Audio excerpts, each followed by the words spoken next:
खुश आमदीद मेरे चैनल दी अनटोल्ड स्टोरीज पर। यह चैनल कहानियों का खजाना है, जहां आपको हर वीडियो में कोई ना कोई नई और दिलचस्प कहानी सुनने को मिलेगी।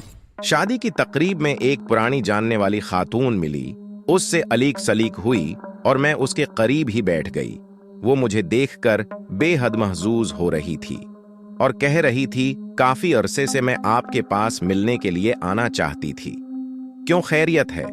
अल्लाह के फजल से बिल्कुल खैरियत है। दरअसल आप तो जानती हैं कि बियोगी में औरत की जिंदगी क्या होती है। 15 सालों से दुनिया के रंग देख रही हूँ। माशाअल्लाह बच्चे अब बड़े हो गए हैं, रुपए पैसे की कमी नहीं है। बच्चे बहुत छोटे थे और मैं भी जवान थी। आप यकीन जाने, जिस पर मुसीबत टूटती है वही जानता है। मेरे माशाअल्लाह 3 भाई, 1 बहन और बेवा माँ है। माँ की दलजोई मुझे हौसला देती है, मगर इतने नजदीकी रिश्तेदार हैं, वो जरा भर परवाह नहीं करते कि ये बीवा हो गई है, बेआसरा है, इसकी मदद ही कर दें। खौंद घर की छत होता है, और अगर घर से छत गिर जाए तो जान लें एक औरत का क्या हाल होता है। हमारा माशरा सिर्फ चढ़ते सूरज की पूजा करता है। मैंने बच्चों की खातिर दूसरी शादी नहीं की, एक लिहाज से अच्छा ही किया है, वरना आज मेरे बच्चे माशा अल्लाह पढ़ लिख कर अच्छे अहदों पर फायज न होते। एक बेटा है और एक बेटी। अब उनकी शादियों का वक्त आ गया है, जब मैं बहुत परेशान थी और चाहती थी कि मेरे बहन भाई मेरी मदद करें, मगर मदद तो एक तरफ वो कभी कभी गैरों की तरह मिलते थे।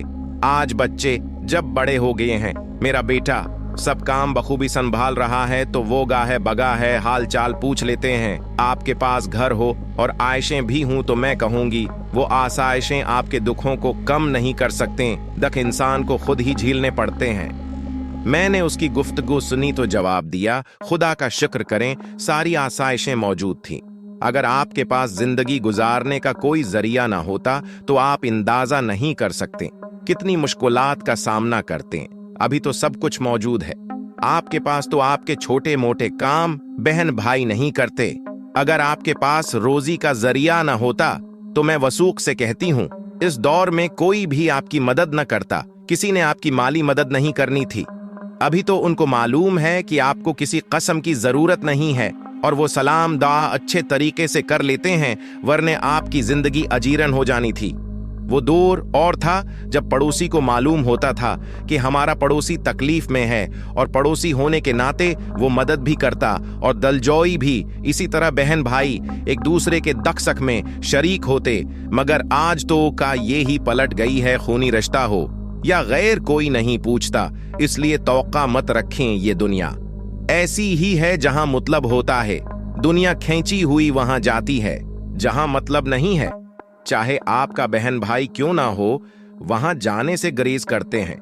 लेकिन एक बात जरूर कहूंगी, बेशक गरज की दुनिया है, मगर अभी भी हमारे माशरे में लोगों के पास ऐली जुर्फ और वजादरी है। कुछ लोग सिर्फ खुलूस मोहब्बत और अपनायत से एक दूसरे को मिलते हैं। मेरी बातें सुनकर उसकी आंखों में आंसू आ गए थे। मैं नहीं चाहती थी कि वो खुशी के मौके पर रोयास की दिलजोई की, और इसने अपनी बातों का मौजूआ बदल दिया। मुझे रह रहकर ऐसे लोगों पर गुस्सा आ रहा था। बेशक अफरातफरी का दौर है, मगर एक इंसान मुश्किल में है, उसकी रातें तकलीफ में गुजरती हैं, तो उसकी हाजत रवाई करनी चाहिए।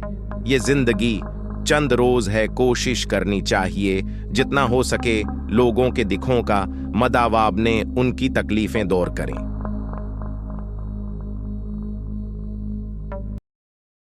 अगर आपको ये कहानी पसंद आई तो बराए करम लाइक और सब्सक्राइब करें। कमेंट्स में बताएं कि आपको ये कहानी कैसी लगी, और अगर आप किसी और कहानी की दरख्वास्त करना चाहते हैं तो कमेंट्स में बताएं।